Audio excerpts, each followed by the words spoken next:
Hey you guys, welcome back to my channel. Today's video is a little different.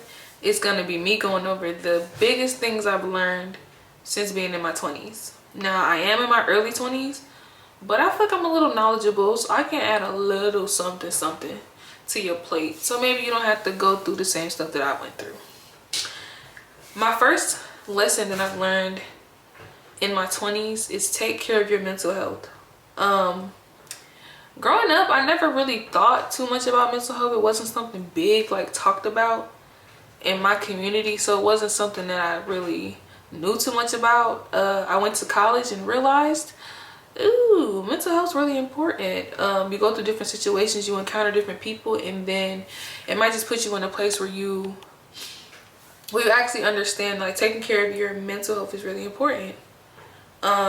I do have a couple things that you could do to stimulate your mental health. For one, like I always say, get off the phones, get off the electronics, meditate, take a deep breath, go do yoga, go do something, go outside, touch grass. Do not sit in your room looking at a screen all day and think that it's going to help your mental health, because it will not. It will in fact make it worse. I'm not telling you to sit in your room and don't do anything. Don't sit in your room and not do anything. That's going to make it worse too. Just you and your thoughts. Whew. Another thing that I would say can help stimulate your mental health would be like challenging your brain. Like, I know I'm in college, but challenging my brain to do things other than my academic studies. So I built puzzles. This is a 500 piece puzzle. As you can see, I'm not done with it yet. This side is done, but I started over here and I'm going this way, and there is, if I had to guess, I'd probably say this might be 200 something of the pieces, so I'm almost done. But I do this thing to just disconnect from social media and disconnect from all the distractions and put my brain to use. So puzzle building, or if you must stay on your electronics, they have games that are on the app store that stimulate your brain, like Lumosity, and there's another game just like Lumosity. I can't remember the name of it, but they have games like that. They have subscriptions. Some of them do not have subscriptions. They just stimulate your brain, and I feel like that can help you detox from whatever you're going through, put your head in a better space, and also make your brain get back in the cycle of working properly. The second lesson I would say is it's okay to not have everything figured out. The day and age that we live in, I feel like they have this really big push on you knowing where you need to be, where you want to be, knowing how you're going to do it by a certain age. For those of us who live in real life, it doesn't work out like that sometimes. You got people, I just read an article the other day about a woman that graduated at the age of 90. It's a beautiful, beautiful, beautiful testimony. If I could find it, I'll probably link it. I hope that you guys will look at it. It's very inspirational. You're never too young or never too old to start over and put yourself in a different position and in a better position to win in life. I don't want to sound like my other videos, so I'm gonna get off of that topic. The next lesson is don't let people dictate the way you move through life. You're going to meet people whose goals do not align with yours, but it's imperative to stay on your track. Whatever track you set for yourself, that's the track that you go down, and you go down to 100%. Don't let people deter you from going where you need to go and where you want to go in life. That is the first step to giving yourself a first-class ticket to failure land. And we don't go over there. We don't even know how to get there. We just hear about it from other people. Am I right or am I wrong? Another thing that I've learned is self-love is just as important as the love you give to other people, if not more important. I know for me personally, by certain conversations that I have with people and certain actions that people exhibit, I can tell if you do or do not love yourself or value yourself and your worth.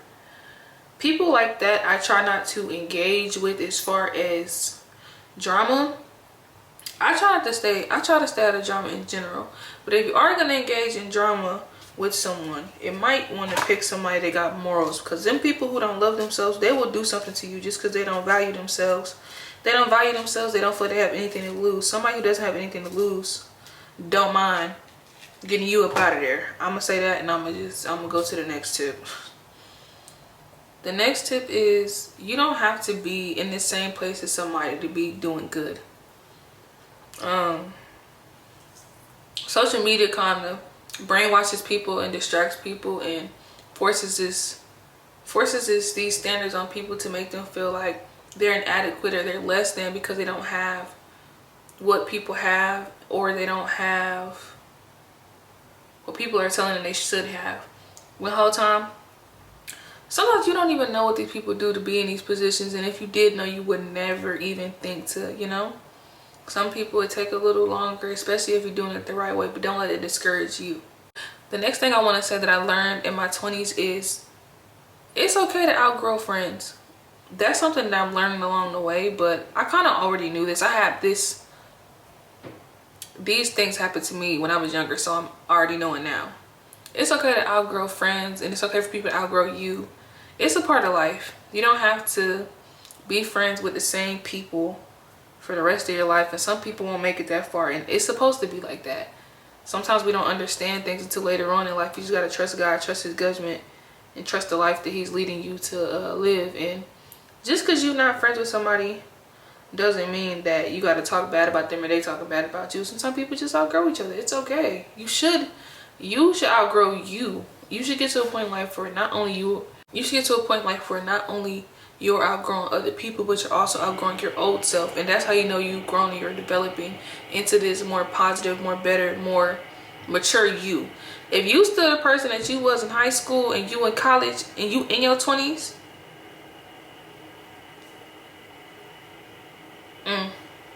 next tip to learn in my 20s is it's okay to not react. Matter of fact, I think you should not react. Me, I'm always going to be the person to tell you to not respond, not react, do not engage. Nothing good comes from engaging into negative talk, negative banter, negative anything. Do not engage with them people. Y'all, I promise, there are so many other things you could do in life than engage with them people. Don't engage with them people. And one thing I will say is a sidebar. If you are one of those people who do not engage in drama, there are going to be people who want to put you in a position where you have no choice but to engage. So I evade these situations 1000% until they push me to the point where I have to engage, which is not often. People don't force me to do anything. I move to the beat of my own drum. But if you do find yourself in a situation where somebody is trying to force you to engage in any type of negative situation, don't react, don't respond, don't engage. Actually disengage the situation, and don't dwell on it either. Like, people just want you to be miserable sometimes because they're miserable, and that's okay. You just gotta turn the other cheek and pray for them sometimes. Another thing that I've learned in my 20s is do not get stuck on the why. Please, if you don't take anything from that video, I know I talked about mental health earlier, but I'm gonna kind of loop this into that. Do not get caught up on the why. It's easy to get caught up in the why people did you certain ways and why people moved a certain way, why they did a certain thing, why weren't they honest, etc. Understand that you cannot provide yourself with answers that you are looking for someone else. So you overthinking and trying to answer these questions on someone else's behalf is never going to work, because you don't know why they did that. And sometimes they don't know why they did that. Sometimes people just do stuff just because, and that's okay. Another thing I learned is to not overstay your welcome and know when to make your exit. If you're in somebody's life for a period of time, long, short, medium, it doesn't matter.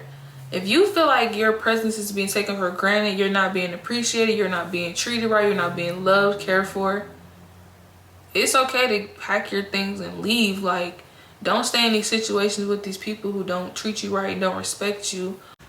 Another thing that I learned in my 20s is, with life in general, you are your biggest enemy. Nobody can stop you but you. I've literally been in situations where there was nothing against me. It was me. I'm telling myself these negative things. I'm telling myself that I can't do it. I'm telling myself these people are better. Once I got out of that mentality and I pulled myself into the mentality of I'm better, I'm better than the person that I was yesterday, which makes me better than the person I was a year ago, a day ago, a month ago, etc. I'm actively doing things to make myself a better person. Couldn't nobody stop me, and can't nobody stop me. I don't believe that there's a person out here that can stop me, because the story that God has for me is the story that he has for me, and that's a storybook that can't nobody touch. They can read it, they can't touch it though. They can't change it, they can't rewrite it, they can't erase it. And that's how you should look at your life too. God put us all here to be special and do things that other people are not doing. And even if you are doing the same thing as someone, it's not going to be the exact same, because he gave us all unique personalities. Another thing that I learned in my 20s is, with life in general, you are your biggest enemy. Nobody can stop you but you. I've literally been in situations where there was nothing against me. It was me. I'm telling myself these negative things. I'm telling myself that I can't do it. I'm telling myself these people are better. Once I got out of that mentality and I pulled myself into the mentality of I'm better than the person that I was yesterday, which makes me better than the person I was a year ago, a day ago, a month ago, etc. I'm actively doing things to make myself a better person. Couldn't nobody stop me, and can't nobody stop me. I don't believe that there's a person out here that can stop me, because the story that God has for me is the story that he has for me, and that's a storybook that can't nobody touch. They can read it, they can't touch it though. They can't change it, they can't rewrite it, they can't erase it. And that's how you should look at your life too. God put us all here to be special and do things that other people are not doing. And even if you are doing the same thing as someone, it's not going to be the exact same, because he gave us all unique personalities. So work on yourself, work on that, and make sure that you're good. And these are things that I learned in my 20s. Thank you guys so much for watching this video. I had fun shooting it. If you guys want like this video from a different angle, let me know and I'll work on that. Y'all already know. I'll see y'all in a few days. Bye.